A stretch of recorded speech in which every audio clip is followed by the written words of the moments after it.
Assalamualaikum warahmatullahi wabarakatuh. Waalaikumsalam.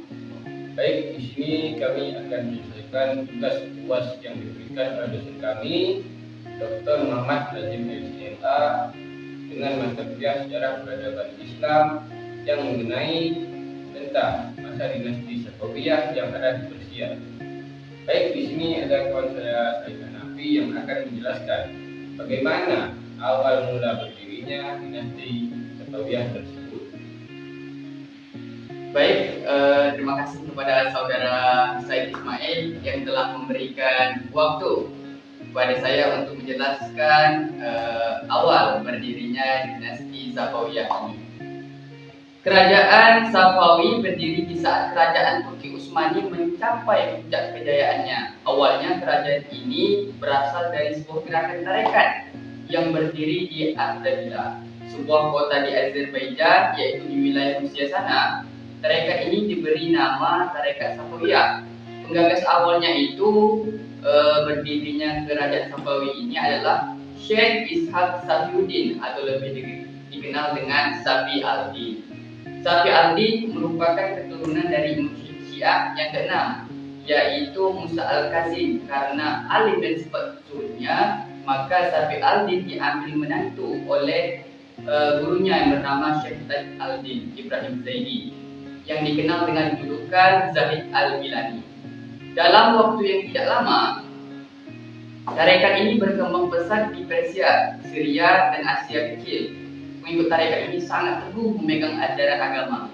Gerakan ini kebetulan memerangi orang-orang ingkar, kemudian juga memerangi golongan yang mereka sebut ahli bid'ah. Masa kekuasaan Abbas I merupakan puncak kejayaan kerajaan Safawi. Secara politik, ia mampu mengatasi berbagai kemelut di dalam negeri yang mengganggu stabilitas negara dan berhasil merebut kembali wilayah-wilayah yang pernah direbut oleh kerajaan lain.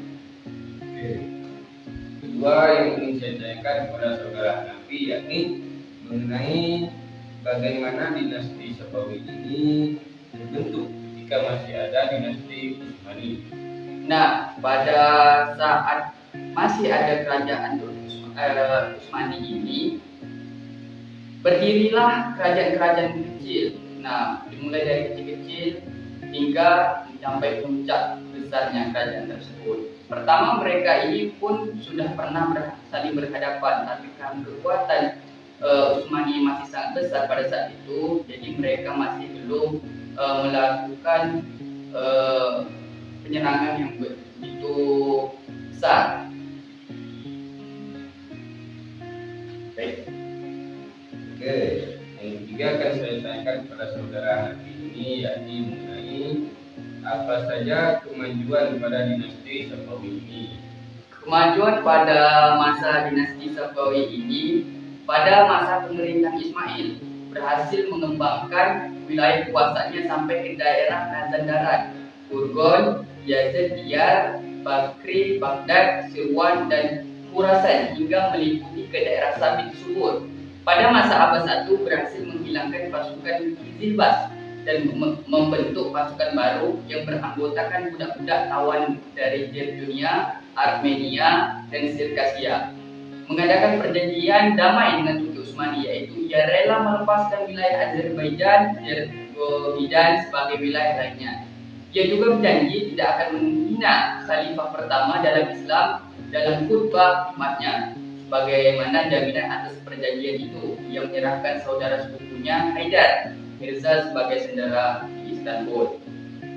Menguasai Iran, Mar dan Bab menyerang kerajaan Turki Utsmani dengan berhasil menguasai Tabriz, Sirwani, Ganja, Baghdad, Nakshivan, Erivan, dan Tiflis tahun 1662 Masehi.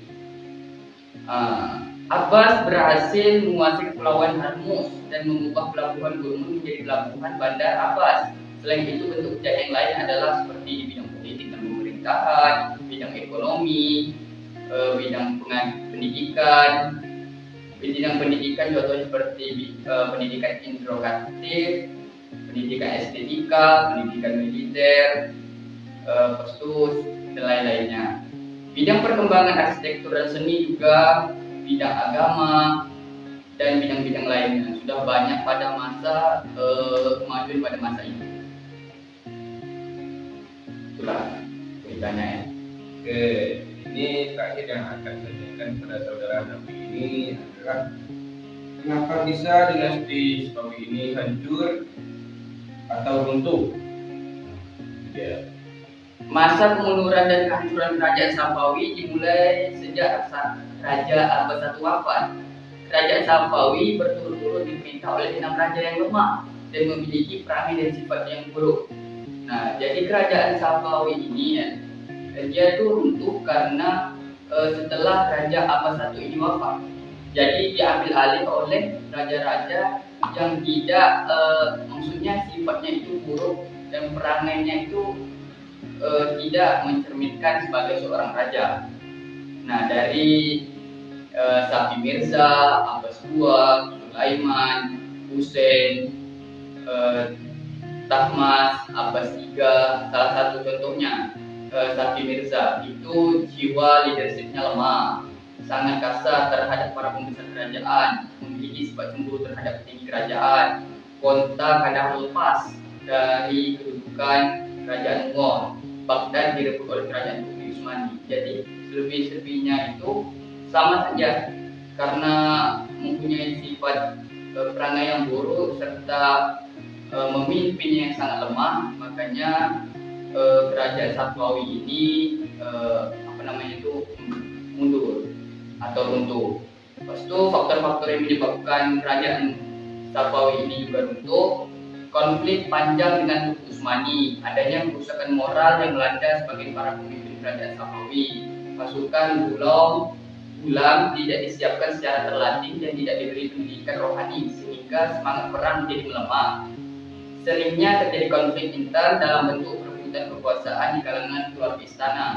Kemerosotan aspek militeran membawa pengaruh besar terhadap lenyapnya ketahanan dan pertahanan kerajaan Safawi. Oke, baik, terima kasih saudara Nabi. Itu sangat sudah jelas saya pahami. Oke, mungkin itu saja yang bisa kita diskusikan hari ini. Terlebih kurang kami mohon maaf. Sekian dari kami, wabillahi taufiq wal hidayah.